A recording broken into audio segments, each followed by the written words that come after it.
باللہ من الشیطان الرجیم بسم اللہ الرحمن الرحیم السلام علیکم ورحمۃ اللہ وبرکاتہ۔ کیسے ہیں آپ سب؟ امید ہے آپ سب خیر و عافیت سے ہوں گے۔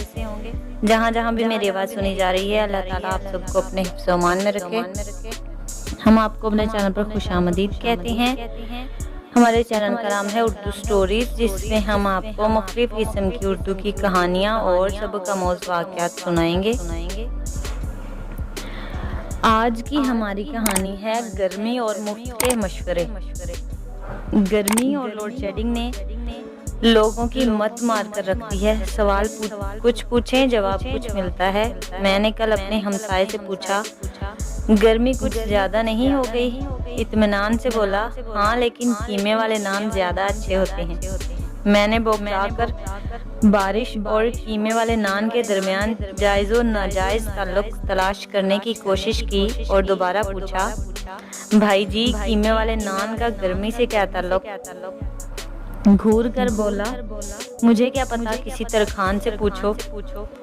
میں سمجھ گیا کہ موصوف کو اندرونی اور بیرونی گرمی مار گئی ہے، لہٰذا بڑے ادب کے ساتھ ان کا ہاتھ پکڑ کر دکان پر لے گیا اور ایک عدد صابن اور ایک عدد بوتل روح افزا گفٹ کر دی۔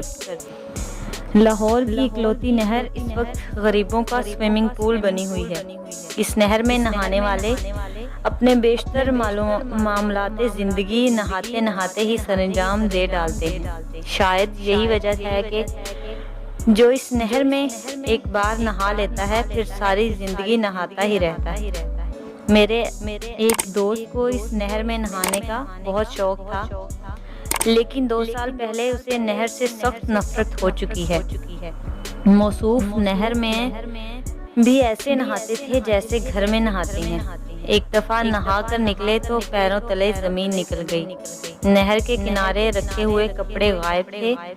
وہ فوری طور پر گہرے پانی میں کھڑے ہو گئے اور باہر کھڑے لوگوں سے مدد کی اپیل کرنے لگے۔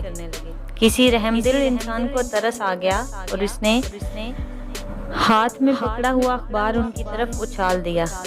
سنا ہے گرتے پڑتے گھر تو پہنچ گئے، لیکن جہاں جہاں سے بھی گزرے عوام نے ہر خبر پر نظر رکھی۔ گرمی سے نپٹنے کے لیے لوگوں نے عجیب و غریب نسخے استعمال کرنا شروع کر دیے۔ میرے دوست نے گرمی کا بہترین توڑ نکالا۔ فریج کا نچلا والا خانہ خالی کروا کے اس میں اپنے استری کیے ہوئے کپڑے رکھ دیے۔ یوں ہر وقت ٹھنڈا لباس پہننے لگے، چائے میں برف ڈال کر پیتے اور دوپہر کو جسم پر برف کے گولے کی مالش کرواتے۔ ان کے گھر والے ٹھنڈے پانی کو ترس گئے ہیں، کیونکہ موصوف نے فریج کے دروازے کے سامنے چارپائی لگوائی اور سارا دن فریج کا دروازہ کھول کر ٹھنڈی ہوا لیتے ہیں۔ انہوں نے ہر گرم چیز سے سخت پرہیز شروع کر دیا ہے، مثلاً آم نہیں کھاتے، چکن سے دور ہو گئے ہیں اور بیگم کو میکے بھجوا دیا۔ بدترین لوڈ شیڈنگ اور گرمی سے تنگ آ کر میں نے سوچ لیا کہ اس ملک میں رہنا ہے تو بجلی خود پیدا کرنی ہوگی۔ یقین کریں، بجلی کی بندش کی وجہ سے پسینے کا یہ عالم ہوتا ہے کہ دفتر سے واپسی پر نہانے کی بجائے سروس کرانے کو جی چاہتا ہے۔ میں نے بجلی سے نپٹنے کے لیے کچھ طریقے سوچے ہیں، آپ بھی ان سے استفادہ کر سکتے ہیں۔ نہایت سستا اور آسان طریقہ تو یہ ہے کہ مری، کاغان یا گلگت شفٹ ہو جائیں۔ اگر اس پر کوئی مسئلہ ہے تو لوکل نسخہ یہ ہے کہ سائیکل کی پرانی ٹیوبیں اکٹھی کریں، سب کو پنچر لگوا کے ہوا بھروا لیں اور بیڈ کے نیچے سٹور کر لیں۔ جب بھی لائٹ لمبی جائے اور گرمی لگے تو ٹیوب کا وال کھول کر چہرے کے قریب کر لیں، زندگی آسان ہو جائے گی۔ دوسرا طریقہ یہ ہے کہ ململ کی دھوتیاں سلوا لیں۔ دھوتی وہ واحد لباس ہے جس میں سخت گرمی میں بھی ہولے ہولے سے ہوا لگتی ہے۔ تیسرا طریقہ یہ ہے کہ کسی ATM مشین کے باہر نوٹ ورکنگ کا کاغذ چپکا کر خود اندر آرام سے ٹانگیں پسار کر سو جائیں، ایمان سے بڑا ٹھنڈا ماحول ہوتا ہے۔ چوتھا طریقہ ہے کہ ٹنڈ کروا لیں، لیکن ٹنڈ کی بجائے ویکس کروا لیں تو زیادہ مناسب رہے گا۔ اس سے گرمی بھی نہیں لگتی اور سر پر بار بار ہاتھ پھیرنے کو بھی دل کرتا ہے۔ 5واں طریقہ یہ ہے کہ روز رات کو کسی بس کی چھت پر بیٹھ کر اپنے شہر سے 500 کلومیٹر دور نکل جایا کریں۔ ہوا بھی لگے گی، جھولے بھی آتے رہیں گے اور نیند بھی نہیں ٹوٹے گی۔ 6واں طریقہ یہ ہے کہ اپنے کمرے میں 20 کبوتر چھوڑ کر کمرہ بند کر دیں اور ہاتھ میں ایک چھڑی لے کر سو جائیں۔ جب بھی گرمی لگے چھڑی زور سے دیوار پر ماریں، کبوتر گھبرا کر پھڑپھڑائیں گے اور یوں مفت کی ہوا ملے گی۔ لیکن یاد رہے کہ اس طریقے پر عمل کرنے سے پہلے کبوتروں کو بھوکا رکھنا بہت ضروری ہے، ورنہ ایک ہی رات میں ٹشو کا سارا ڈبہ ختم ہو سکتا ہے۔ 7واں طریقہ ذرا مشکل ہے، کمزور دل والے حضرات اس پر عمل نہ کریں۔ طریقہ یہ ہے کہ کسی بھی سرکاری ہسپتال کے مردہ خانہ کے انچارج کو 4 پیسے لگائیں، ایک بیڈ حاصل کریں اور چل کریں۔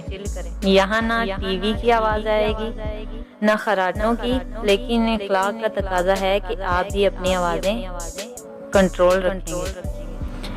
اسی سے ملتا جلتا ایک طریقہ یہ بھی ہے کہ محلے میں جہاں بھی کوئی فوتگی ہو جائے وہاں فوراً پہنچیں۔ آج کل میت کے سرہانے برف رکھ کر پنکھا چلا دیا جاتا ہے۔ آپ نے صرف کرنا یہ ہے کہ پنکھے کے عین سامنے آ کر دھاڑیں مار مار کر رونا ہے اور کوشش کرنی ہے کہ جنازہ زیادہ سے زیادہ لیٹ ہو جائے۔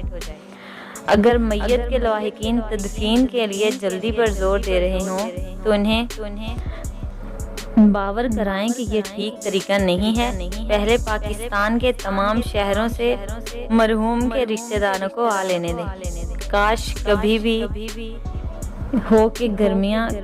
کبھی ایسا بھی ہو کہ گرمیاں سردیوں میں آئیں۔ یقین کریں جون جولائی کا لطف دوبالا ہو جائے گا۔ دل پہ نہ لیں، بس ذرا سا مسکرائیں۔ یہ تھی آج کی ہماری کہانی۔ امید ہے آپ کو ہماری کہانی پسند آئے گی۔ اگر آپ کو ہماری کہانیاں پسند آ رہی ہیں تو شیئر کیا کریں اور ہمارے یوٹیوب چینل کو سبسکرائب کریں اور بیل آئیکن کے بٹن کو ضرور دبائیں تاکہ ہماری آئندہ آنے والی ویڈیو آپ تک بر وقت پہنچ سکے۔ ہماری نیکسٹ ویڈیو تک کے لیے اپنا خیال رکھیں اور اپنے ساتھ جڑے لوگوں کا بھی خیال رکھیں۔ اللہ حافظ۔